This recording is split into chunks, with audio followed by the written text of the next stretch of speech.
Happy Friday. Hello. Morning. Morning. How's everybody doing? The New York Great. Good morning. I think Frank might be on in a moment to just give us our mortgage update. But I have a very generic question for everybody. What does success look like for you in 2025? Oh, to exceed my goals, Well, was that Ron that said you meet your goals? to exceed our goals. And And what are your goals? well, what we have on our board is 2 listings per month, 2 closings per month for right now. And that's on our board. So we usually meet that, but we're a little bit behind October. So we're going on a listing appointment today and one tomorrow. So we're praying that we get those 2. These are both pretty nice size properties too.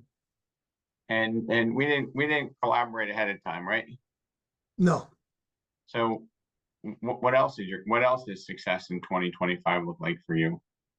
well, we would like to buy another investment property if we could. So that's You and your team member, Ron, me and Ryan, yeah. right? And then what else does it mean? Well, for right now, that's pretty much what we're focused on. We try not to go too much to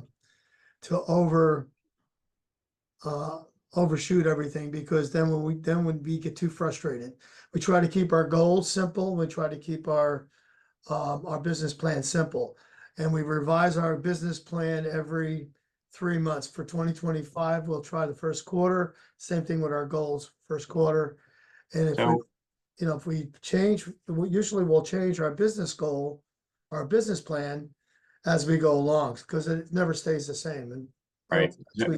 So what I wanted to highlight is, and again, we didn't talk about this beforehand, but I think your goals for success in 2025 have to have a little bit more of your personal goals to be anchored.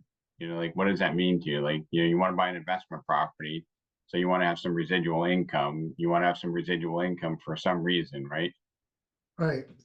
And I'm not asking you to share that publicly, but it might be, you want to have some financial residual income so that you can, buy a second house, so that you can vacation more, so that you can do whatever things that really like anchor your motivation. Okay, because money doesn't really mean anything in and of itself, correct? Correct. Yeah, we would like to, instead of a vacation home, we'd just like to get another rental property if we can. So we have some residual income in. Or Airbnb. Or Gotcha. Airbnb it. So does anybody have their personal goals written on their business plan? Because I think I'm trying to bring a lot of things together. I'm going to talk about maybe why we don't get the optimal result that we can as consistently as we can.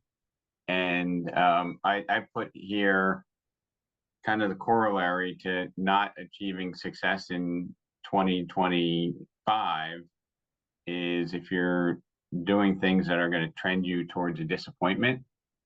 And one of the things that's going to lead you to a potential disappointment is not having clarity as to what meeting or exceeding your business goal means to you personally, right? Because did you ever achieve something and then feel like deflated, like, oh, I did this, now what? Anybody ever have that moment, or is that just me? Because No, feel good about it. If we achieve it, I feel pretty good about it, and just keep moving forward. Okay. I mean, sometimes, like, if your goal is all business and you don't really tie it into something to you on a personal level, it could be a shallow victory. And I'm going to share with you some thoughts I have about business planning and what does success look like. I don't know, is Frank on yet? Rob? Hi, Yes. I'd like to make a comment about Miguel and Julian Rodriguez. In Mhm. their office, they have a goal board, and on the goal board is a picture of, and it's it's their personal things, but what they're reaching those goals means to them, and what they will receive for it. And one's a boat. Um, so they have it visualized right over their desks. So I thought that was really, it's an old oh God, I think it's I don't remember who did that, but you should remember, Ron. Yeah, well, I had a I love Corvettes. So on my last board, on my cork board, I had a picture of a brand new Corvette. This is back in 2015. And that's what I was shooting for, to buy that Corvette. And I definitely bought one. So, but by the way, now that the Colleen is on, Colleen and Elizabeth held something at the Boca Board of Realtors yesterday for the NAR settlement and documents. And we had a panel. They did an excellent job. It was so um, inspiring, and we got a lot of questions answered. So kudos to Colleen and Elizabeth yesterday. Thank you, Rob. Thank you. And you're Yes, welcome. I heard a lot. I heard a lot of positive feedback. That is that's great, amazing, and even more so, Ron. Turnout was pretty good, right? Yeah, we had a good turnout. It was great. So, and not to, I was actually just out to our family in Arizona yesterday, and our own, yours truly, Cindy Reddy, was installed as president of the Arizona Association of Realtors. Had a great event. Gary was there. And you're up bright and early, Gary. No, that's always up early. So, Congratulations. That's very exciting. yes, they have tremendous leaders there, as we do in all of our markets. So we are such a proud company. I want to, if Frank's not here, I'm going to get started. I'm here. Oh, Frank, do you want to just talk a minute about, the market? Because it's, quite frankly, it's like a jigsaw driving me a little bit crazy. I get optimistic for a fleeting moment, and then what happens? Could you imagine how we feel? It's the same way. It's up and down. It's a roller coaster ride that we've been going on since the Feds cut the rates a couple of weeks ago. And retail sales came out. It's not favorable to the bond market. Let's put it that way. I mean, the bond market, just the treasury yield keeps rising. So anytime the yield rises, the rates go along with it. Again, I know we were in the low sixes. We're probably in the mid sixes now. Again, it's not that big of a difference, but it's been a roller coaster ride over the last couple of weeks, and we're going to continue to see this ride. And hopefully, we'll start to, inflation will come down, and we'll get to that 2% level at some point. But we're definitely looking at another quarter point cut in November and one in December. But again, it's a day by day thing, so we have to just ride this wave while we can. And with the rates rising a little bit, again, we talk about this. Let's revalidate those pre-approvals that we have done a couple of months ago, because when rates go higher, the pre-approvals go a little bit lower. So let's just reevaluate anybody that was pre-approved a couple of months ago, just to make sure they're still qualified to buy those homes. On a separate note, for the Florida market and for any market, we have a new law coming out for 2025, and I still want to get some clarification on it about the budgets for the condos. These condos in Florida are going to have to budget a certain amount for reserves. So I'll get some more information on that. But non-warrantable condos, I'm getting a lot of calls. I just got another call yesterday about one of the listing agents in Florida. They have an offer on their property, and 3 weeks in, the buyer is no longer qualified because of the budget. It doesn't have a 10% reserve. So I'll get some more information on that, but these non-warrantable condos, we do them all day long. We're very good at non-warrantable. And if anybody has any questions whether a complex is warrantable or non-warrantable, that means either 5% down or 20% down.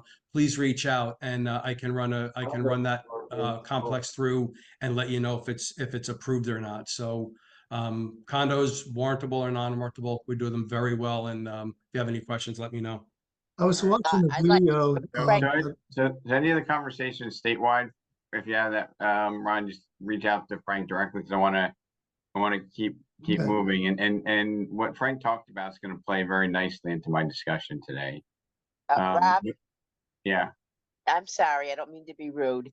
But I have to mention that with the buyer's agreement, Frank sent me 2 flyers on how questions that will be asked of you when you apply for a mortgage, and how the mortgage, what exactly happens in the loan process.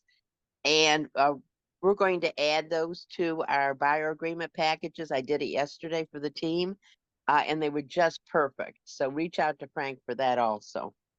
all right. So yeah, I mean, there's always the proverbial something, right? Which is why Expedia is not taking our business for us. Okay, thank you for sharing that, Ron.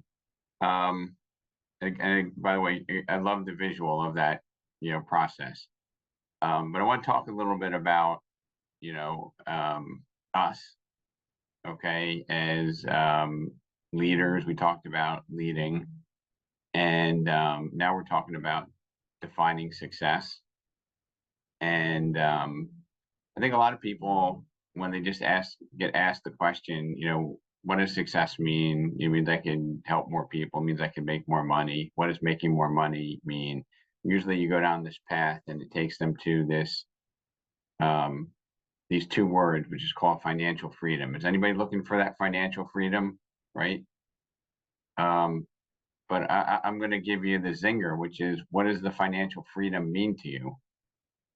Right? Because everybody's, I want to have financial freedom, but if that doesn't have any meaning, if you don't know what you're going to do with financial freedom, that could be a hollowed out victory at best. Okay, so I want to encourage everybody to think next level and think, all right, here's my business plan, but how does that interact with my personal plan? Right? Because we all work. Many of us love what we do, but we don't. That's not our purpose of life. Like, we have to have other meaning behind it, right? So if you can think about, what does that financial freedom mean to you? How are you going to use that financial freedom, right? That's something that I want to encourage everybody to think about next level. Okay, what does financial freedom mean? Financial freedom to me, more, I guess more practically, is certainty and abundance versus fear, uncertainty, and survival. Now, do you think most of the people in our business have more certainty and abundance mindsets, or they have more fear, uncertainty, and survival mindsets? Just out of curiosity. Like, if you look around the industry. Fear, Here, uncertainty, survival. Right, everybody's like fearful. They get motivated because they need to pay their bills. That's why we have these spikes up and down, right? And I think it's kind of a human nature survival mechanism, which is rooted in short-term survival instead of long-term planning. Probably from like the days when we used to live in caves and throw rocks, right? We needed to eat. We had these short-term survival mechanisms. There was no retirement, 401k, IRA, bank account, investment that didn't exist. We were in a cave with a rock and a spear. We had to eat and we had to have shelter. So I want everybody to stop thinking, whether it's consciously or subconsciously, about fear, uncertainty, and survival, and start thinking about certainty and abundance. Okay.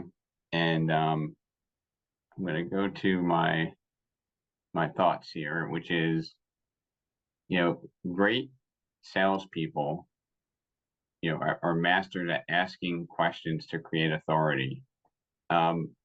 it's almost like the shoemaker's kids have no shoes. Sometimes we don't ask ourselves the questions to figure out what's most important to us. And there's a strange irony to that. But I'm going to go into a few things that will help take us out of that fear, uncertainty, and survival mode. But great salespeople are masters at asking questions to create an authority. Okay, you ask questions, you know the answers, you have the ability to become the authority. There are two ways to get an action, and this is really profound. You can tell them or ask them to get involved in the conversation and share their opinions. So you can either tell them or ask them to get involved. When you're telling somebody, like presenting, okay, you don't even know if they're listening, right? When you're talking, do you really know if they're paying attention or if they're just starry-eyed? Like if you're talking about absorption rate or comps and you're going off about, here's what you need to do to buy the house. Here's what you need to do to get your listing sold. Here's how you have to pay a buyer's agent here. Like a lot of times you're not even sure if they're listening, but if you ask them questions, okay, they have to be paying attention. Okay. If you get them involved in the conversation and you get them to share their opinions and beliefs, we know that they're involved. When we ask questions, we create an environment of involvement. Okay. This is like the foundation, and I want everybody to kind of think about, why they must operate in certainty and abundance. And we're here every Friday, and we have resources around you, mostly your peers that are doing things at high levels that you don't need to reinvent the wheel. But I'm going to go through 10 observations that I have that maybe are signs that you're trending for a disappointment in 2025. And it hasn't even started yet, so we could always change it. But number one is poor success habits and lack of commitment to a calendar. Okay, if you had a regular job where you got paid a salary every Friday, right? Let's call it, you're addicted to Fridays, the paychecks, instead of being an entrepreneur. If you were paid $100,000 or $200,000, what would be a great salary that would tempt you not to be in real estate? Anybody want to volunteer that? Anybody? Nobody? 500,000. So Ron, if I offered you a job for $500,000 and I said you need to call for 5 hours a day, and then the afternoon you're going to do email follow-ups, and on the way home you're going to knock on 2 doors, and you were guaranteed $500,000, would you miss many days? Hell no. You wouldn't, right? No way. And all of us have the metrics, and we know what we should be doing to get a certain result. But we don't show up on time, we don't commit to our calendar, and then we're like this, Ron. Oh shucks, I'm falling behind, right? Or even worse, they come to the office and said, oh man, Ron, what's the name of that commission advance company? Because my deal just fell apart. Oh yeah, you've seen this before, right? Of course. The deal got canceled. Now I need to take a commission advance on the other one because I was counting on that to pay my bills. Okay, this happens in Florida, it happens in New Jersey, Virginia, and it happens in Arizona. It happens everywhere, and it's avoidable. It truly is. But if you were getting paid $500,000, or for some of us it might be 150 or 200,000, you had this requirement. You wouldn't take a job for Meta, right? Or you wouldn't take a job for I don't know, what's a blue chip company around down in Florida. They have American Express. You wouldn't take a job for American Express, high level executive job, making $250,000, and show up every day and have lousy habits, right? And expect to keep your job, would you? No way. But here, sometimes we say, oh, we have freedom, we have flexibility, but we're not committed to the calendar. That's the number one sign that you might be trending for a disappointment and lack of success in 2025. Number two, Yeah, we talked about that Tuesday in the class, following your calendar and to the T. And everybody Well- should have that for at least 5-6 days a week. and number two is a little bit of a catch-all. But this is kind of investing in yourself. I called it suboptimal life skills. All right, this is the bucket for a lot of things. It's ineffective communication, or optimal would be effective communication, critical thinking, decision making, empathy, problem solving, self-awareness, and emotion management. A lot of things, but many experts call these skills, they group them into a bucket called life skills. Okay, they're generally applicable to any business, and even outside the business, these are critical skills. If you haven't mastered or optimized your life skills, you need to be intentional with that. Number three, you don't have a residual or proactive, lead. I hate using the term lead generation or business generation system, right? So you can be making calls, you can be expert on social media, you could be converting Zillow leads, you could be doing buyer referrals, you could be like Trish and David, where you get a lot of leads through the Remax network that come to you. There are a lot of ways that you could do that, but if you don't have a consistent proactive system, that can be, a very serious signal that you might be disappointed in your 2025 results. Number four, we fail to track and understand our numbers.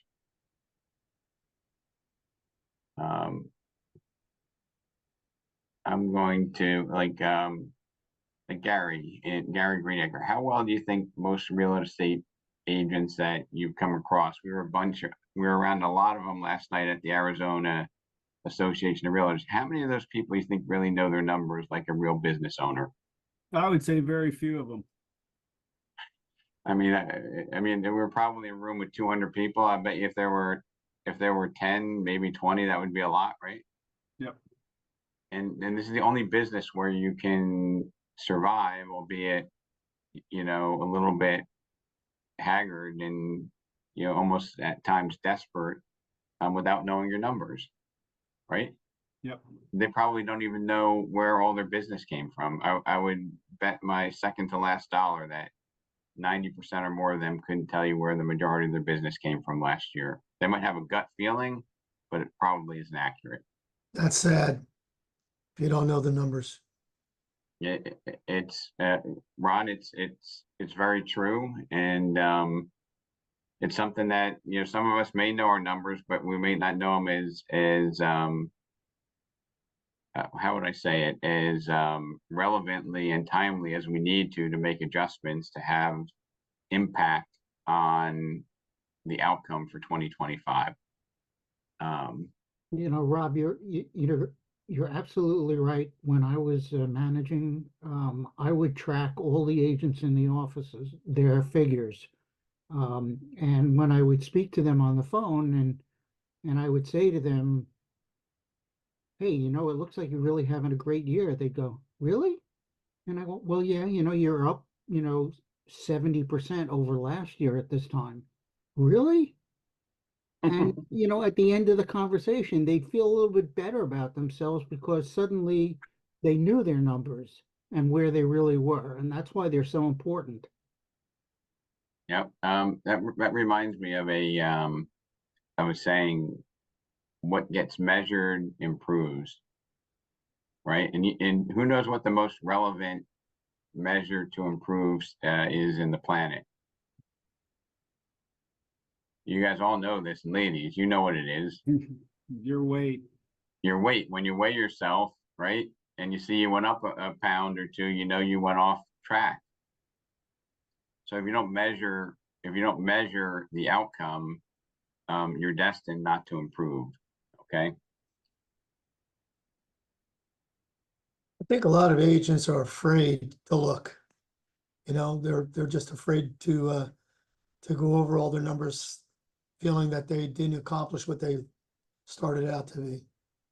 Right, and Ron, that kind of goes back to that they don't have a commitment to a calendar to doing like all this stuff it's hard to break it apart, isn't it? Sure is. Yeah. It's all connected. Okay. Has anybody ever had, or anybody ever said this word like, I can't believe my friend's neighbor listed without me, or I can't believe my high school buddy, their daughter bought a house without me. Anybody ever have that? Of course. You can raise your hand. Yeah. How do you respond when that happens? You get angry with yourself. Dan, well, how do you respond when that happens? I feel as if I didn't communicate, my business enough, So you think maybe at times you just take it for granted that they're going to use you? Yeah, certainly.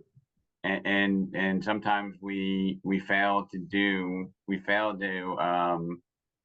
demonstrate, right, or to communicate the value proposition, because this is a buddy of mine, we go to our alma mater college football 3 times a year, or we have season pass, whatever it is, we go to the Jets game every weekend, and then they list their house with somebody else. Well, Yeah. it's because we confuse friendship with business preference, right?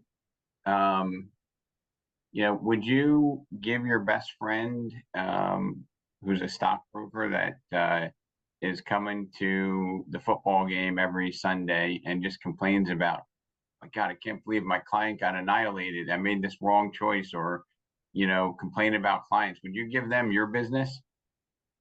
No. Right? You probably wouldn't tell them that you invested money into a you wouldn't tell them that, right? No. But sometimes we fail to look at it through the lens of others, and we just get angry when somebody chooses to work without us, when we haven't provided a business case for why they should be working with us. We just say, hey, it's my buddy, why wouldn't they work with me? Well, being a friend and entering into a pretty serious business relationship are 2 different things. Sometimes we And get sometimes you confused. need to celebrate the victories too. Yeah, but I mean, sometimes we get confused and we just assume that that's ours, Mm. right? We take the foot off the gas. Yeah.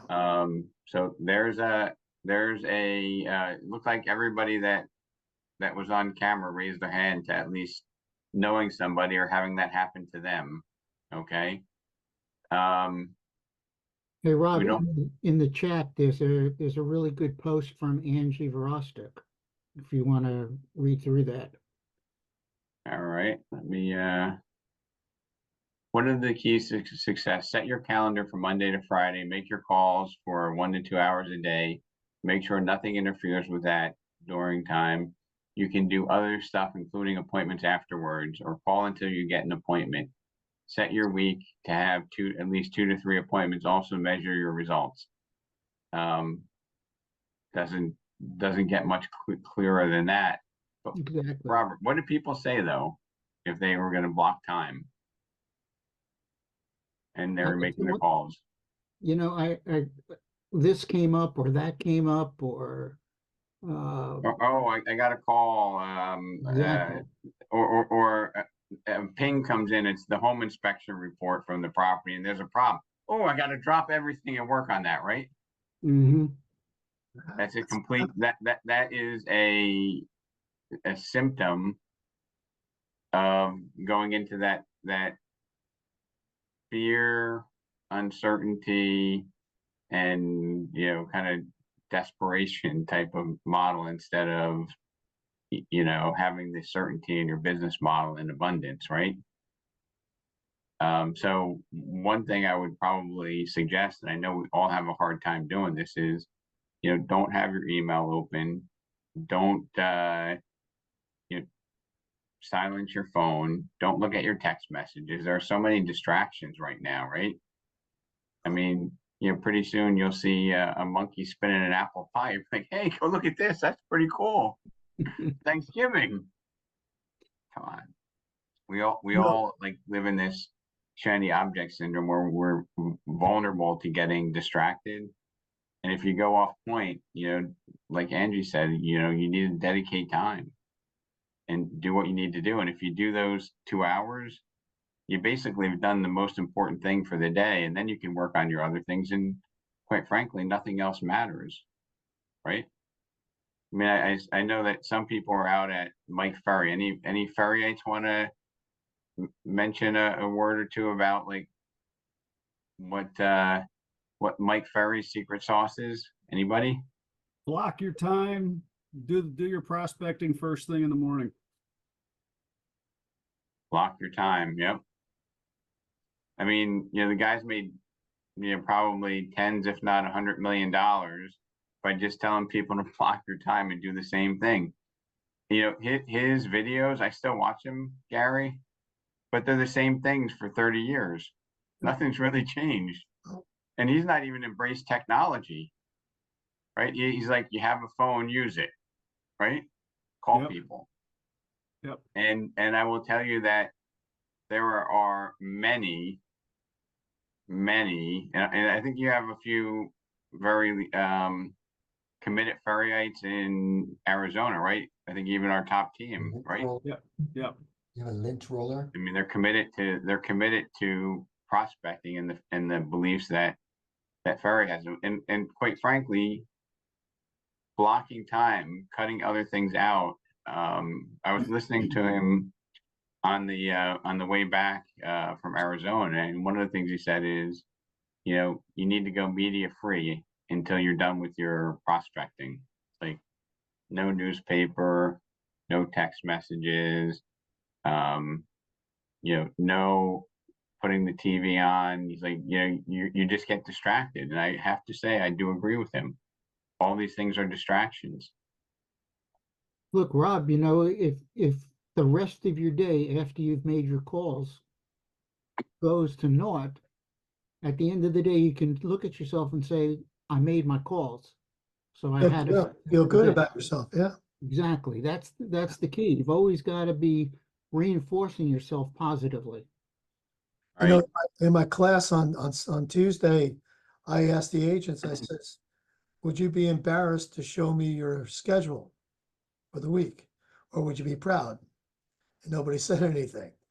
So having a schedule and having something to follow each day makes the biggest difference in your business.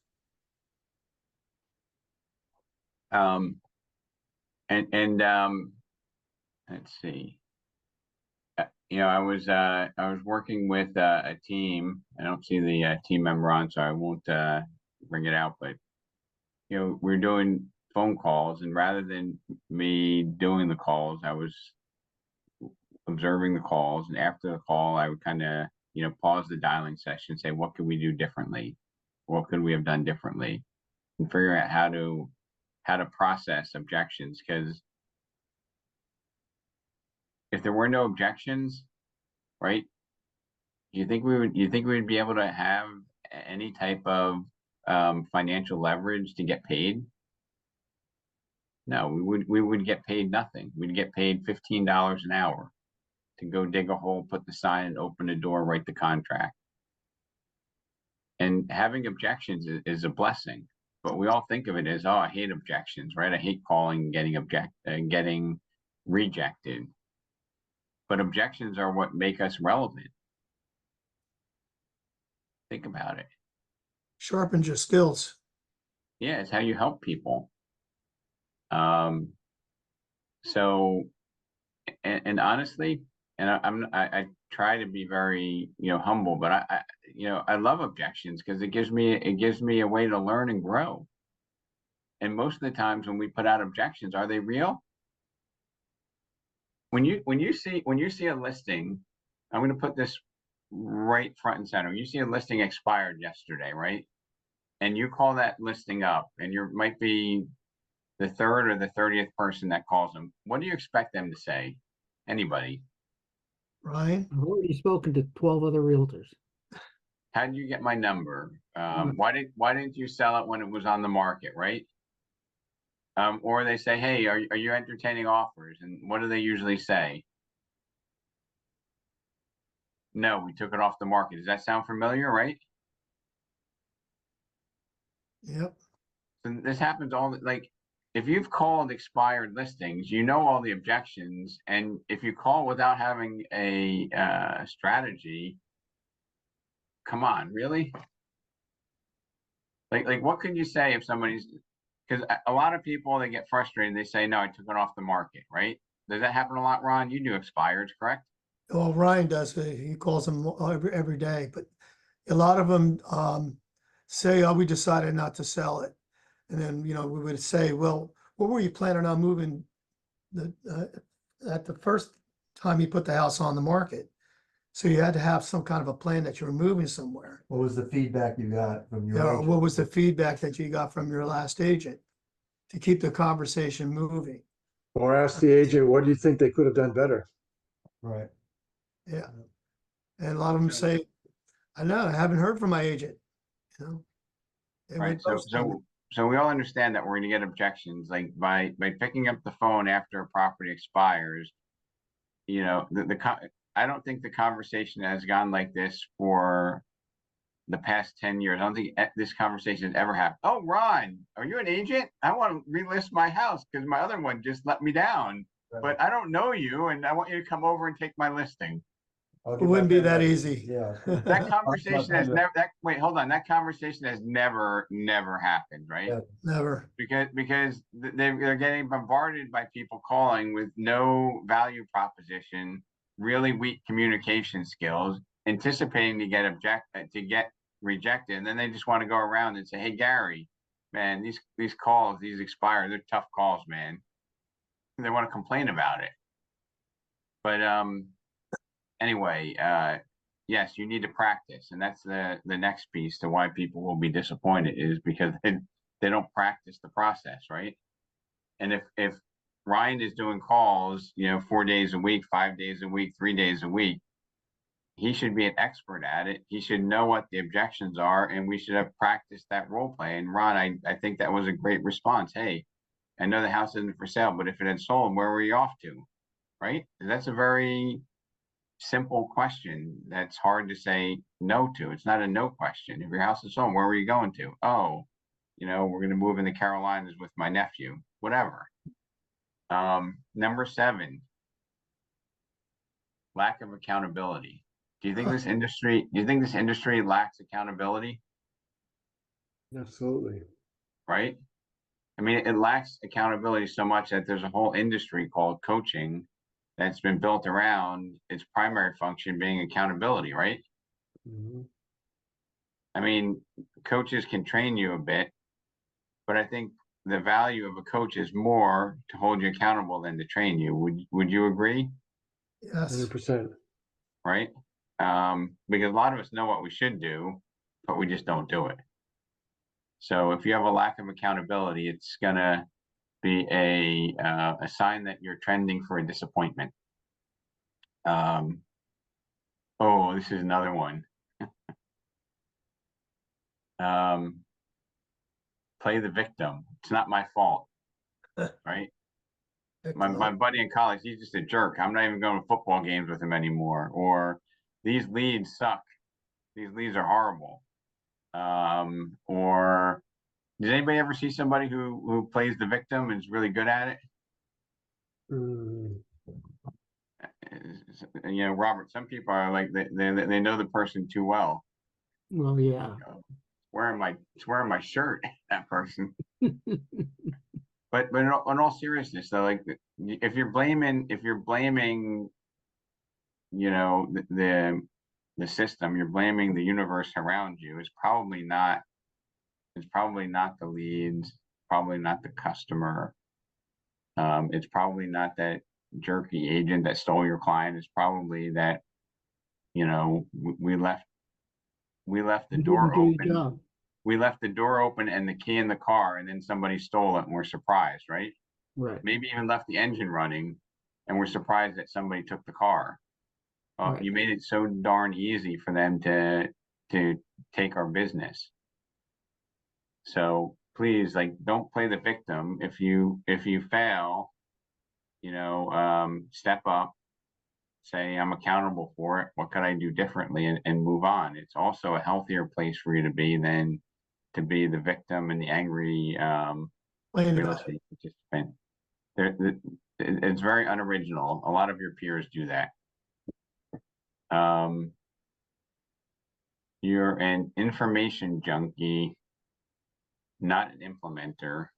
You are a infotainment consumer, not a self-education, not an investing in yourself. Does anybody know somebody who knows everything that they should do and knows all the right things to say, but does none of it? I mean, there's some people like that. They spend all the time getting information. They go to all the courses, they walk on fire. They go everywhere, yet they don't do it. So there's something to be said for execution and taking action and implementing something. I know, Robert and I, we should talk when we come back from like an R4. Let's just try to implement one, maybe two things, right? Not 14 things. Correct.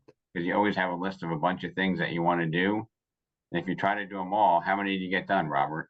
None. You get 0 done, right? Right. So take one, maximum 2, try to implement one of those 2 things, implement it at a very high level, and just focus on it. Okay, it I'm sorry. almost always works. Go ahead, Robert. I can't remember who said this, but it really sunk in when I heard it, and it was the fact that you may think that you know everything, but if you can't explain it to somebody, you really don't know it yourself. Yeah.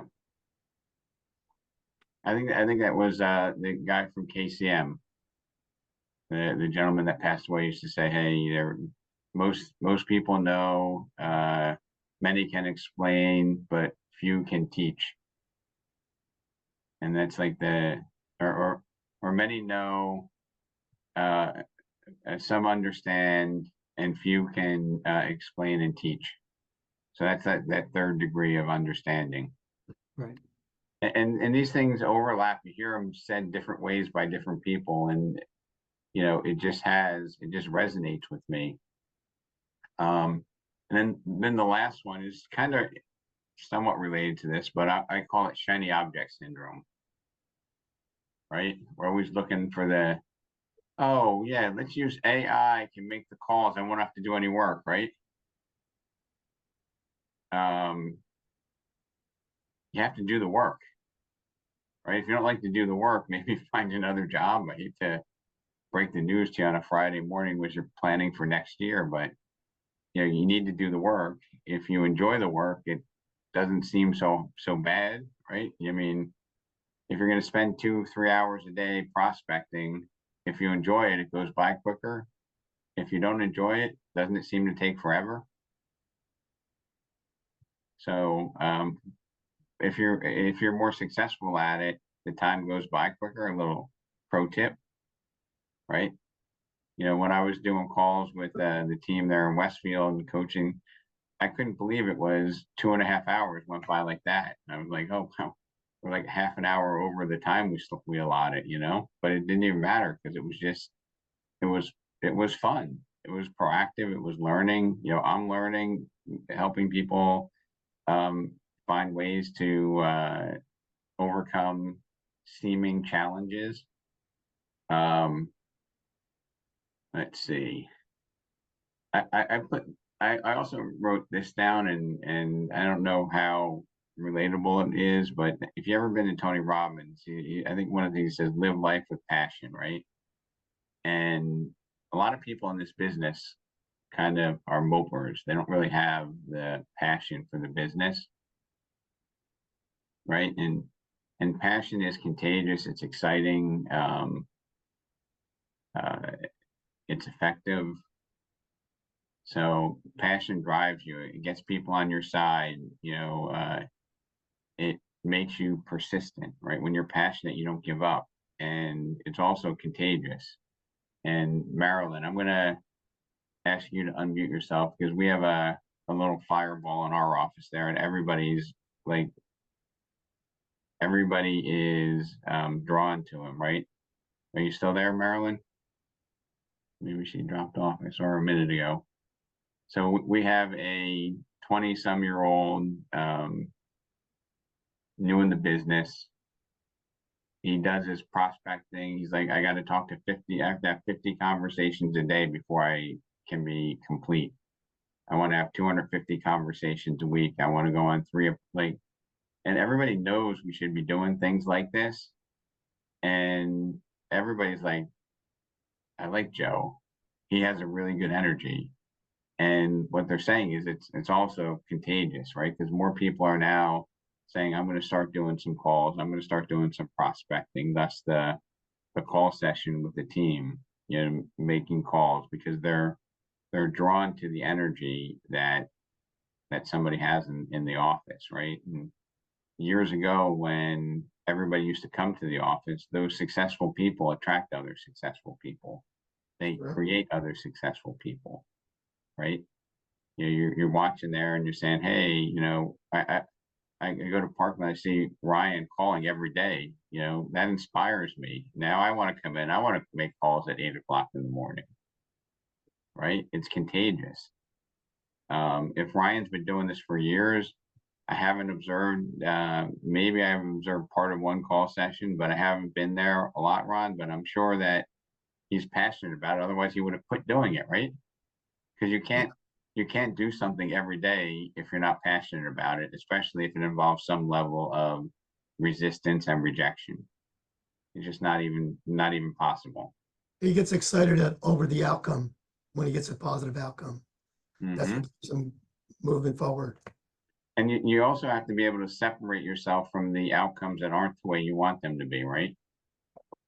Because if you let those ones take you down, there's far more, even the best person on the planet is going to have far more rejection than success. Would you agree, Ron? Agree. So if you have a weak emotional state, you will not continue to do it. But if you make 100 calls and you get 50 answers and you get 47 rejections and you get 3 appointments and 1 listing, is that a good day? Sure is. That's an amazing day, right? I mean, you'll be like the #1 agent in the county. That's true. But you got rejected 47 out of 50 times. Big deal. I mean, it's the mindset. So Rob, I noticed in the chat that Tyler Lean, if I'm pronouncing your name correctly, listed about Q and his 5-point plan for each day. That we've been talking about for several years, that that's what keeps the motivation level up. And there's a link in the chat to take you to it. And we've, I think, Robert, you were out the first time that Q was brought on stage, right? Yes. He was very inspirational, wasn't he? Unbelievably. He was contagious, wasn't he? It was. It really was. I mean, it was not it was an emotional,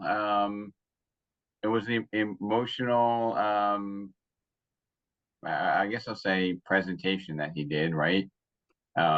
It got me on his side. I believe that he was persistent. He was, by all accounts, he was an underdog, right? Oh yeah. I mean, no, when he got into business, I don't think he ever bought a house. I think he didn't study it in college. He certainly wasn't in a very high-priced area, was he? No. I think his average sale price then was like 160,000. Something like that, yes. And was it glamorous what he did? No. He did whatever he could think of to generate his business to an unbelievable extent in his first year.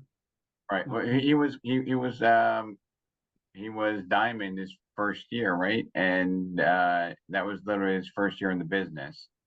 And then for those of you who aren't familiar, that's $1 million in GCI to him. And this is how unglamorous it was. He would, if he had nothing to do, he would go bag groceries and take them out to your car so that he can have a conversation with you. Is that glamorous? Do you think a person making $1 million a year does that? I better rethink, Works. right?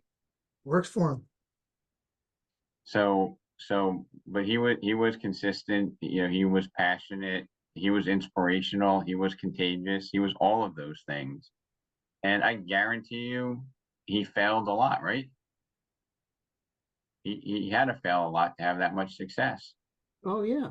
Yeah, but he wouldn't let it bother him. He just keep going on to the next one, making the next call, talking to the next person.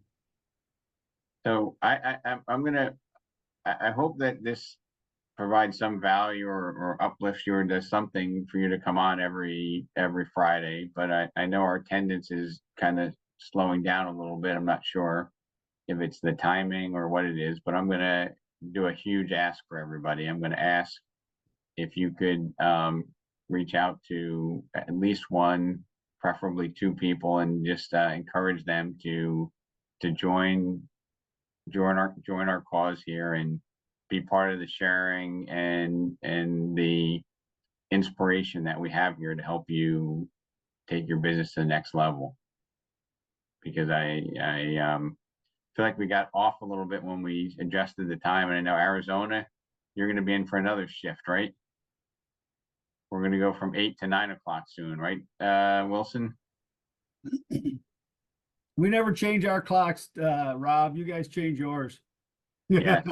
So our 11 o'clock, instead of being 8 for them, will be now 9 o'clock. So hopefully that doesn't have any impact. But I really, you know, I love what I do. I love sharing information. I love learning from these events.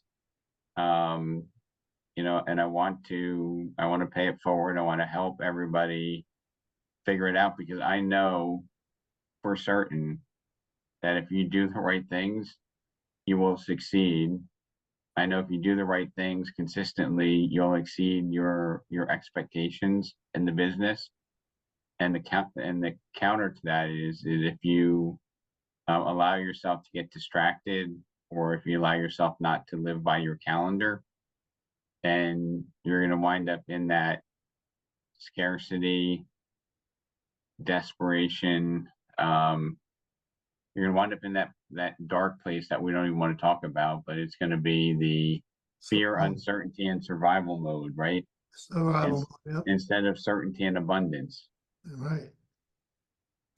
It's like you said last week, there's no plan B. Well, yeah. I mean, for people like us, Ron, that've been here a long time, you know, we know what we should do. And, you know, there are times that we perform at a 9, and there are times that we perform at a 4, right? And if we can help have more times that we're at an 8 or a 9, then that's going to be better.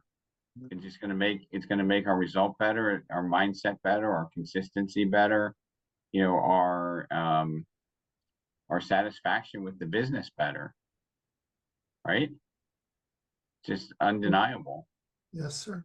So, you know, please, now I hope this doesn't backfire me, Ron, because I'm asking everybody to you know, text or reach out to somebody else next week, say, hey, why don't you hop on? My belief is that at least half of those people, and Wilson, you let me know if this is true, half of those people are going to say, I appreciate you reminding me and getting me to participate. And I don't think that many people are going to be like, don't text me anymore. I think they're going to appreciate, you know, having exposure to this, and, you know, knowing that we're not in this alone, right? We're all in this together. We all have different prospecting styles, different lead generation, different income expectations. But for whatever amount of time that you want to work, if I can help you be a little bit more effective, to have a little bit more satisfaction out of the time that you do. And I believe to my core, and I'm not just saying this, that I don't care what the market does. I have no plans at changing what I do because the market, the interest rates are up, the interest rates are down. It doesn't affect what I'm doing. Gary Greenacre, how many years you been doing this? You're on mute, sir. 42. You've been doing this for 42 years. Do you ever think about, oh wow, you know what? It's gonna be a tough market this year. I'm gonna go work at Walmart. You ever think about that or never? No, never thought about that. Right? You never thought about going to college to be a EMT, right? You're Yep. always like, this is my profession. This is what I do, right? Yep. And that's the power. And I can't see anybody on this call. I mean, most people that should be on this call, quite frankly, aren't on this call, Gary and Robert. If you look around the people on, the people that need to be here, Mhm. they're not here, right? No. So that's what I'm saying. If you can, send them a personal message, because obviously I think I overwhelm everybody with all my communication, text messages, emails, that I'm probably been even what would you say, reported as spam to some of our own company, maybe. Might even be accidental. But It's all good, Rob. I know that I'm not ever leaving the business. Doesn't matter what happens. If there's only 1 million sales next year, I'm just going to be more laser focused, and we're going to get more than I'm going to grow my business in a market that's down 75%. And I know I can do it. There's not even a question. If I do the right activities, everybody else is going to fold and we're going to thrive. So, we are the industry here. Let's invite some of our peers to participate, and let's get excited about 2025. Okay, let's Sharing, implement sharing some great, sharing great ideas leads to much more business and success. So by inviting someone to join our mastermind, you're actually helping them with their careers. As a matter of fact, you can even invite a friend at another company. I mean, Oh, I like that. I like even if they don't join, I really it doesn't take, it's no big deal, right? I mean, if I can help somebody and they're with brand X, it's fine by me. We had a conversation here in Tucson with a couple of our agents and a couple of recruits. And I asked them, one of the things I always ask now about when I'm talking about this mastermind is, do you go to church? And have you ever been in church where the pastor is speaking his sermon and you feel like he'd been watching you all week and it's directly to you? That's how these are. It is so geared directly towards everybody's success that I can't tell you how many times I'm sitting here going, oh crap, is Rob listening to me every day? Where's my cameras? I mean, it's such valuable information and such a valuable community that we have. I love sharing this with everybody, and I'm trying to get our recruits in. I'm hoping that we see a bunch of other people on here. Well, I mean, I feel the authenticity of that, and it inspires me, because that's what keeps me motivated, is helping everybody have a minor breakthrough or a major breakthrough. Okay, so please invite somebody, and if you're if you're struggling, or if you're not having the consistency, maybe something we should implement is an accountability partner. This is something that I've had in my mind for a long time, is the only, well, I should say that the time that I was most regular at going to the gym membership that I had was when I had a buddy of mine that we would meet at the same time every day, because I knew I'd get shit from him if I didn't show up, right? So I'm like, all right, I got to do it, right? So maybe there's some magic to having an accountability partner in the business that we do, because the day that we're down, they'll lift us up. The day that we're down, they'll lift. If they're down, we'll lift them up. Like, that's just the way it works, right? When I knock on a door, literally, when I knock on somebody's door and I say, do you know anybody? I'm here to introduce myself. do you know anyone I can help? People are like, oh, help? You know, when you use the term help, people have a willingness to help. Like people will stop on a highway, risk their life if somebody's broke down. Hey, can I help you? Right? And we think that people are so, you know, self-centered, but people really do have a side where they do help. It's just that sometimes they disguise it very well. So anyway, that might be a topic for next week, but please invite at least one peer or a friend in the industry to come join us here. And I look forward to seeing you next week. And Wilson, you made my day, buddy, by making that comment. And I know it was sincere. So thank you. Thank Thanks, you. You made me Thank nervous you. to be in my office. Bye, guys. Thank you. Thank you, Rob. Have a All right, wonderful bye, weekend. everybody.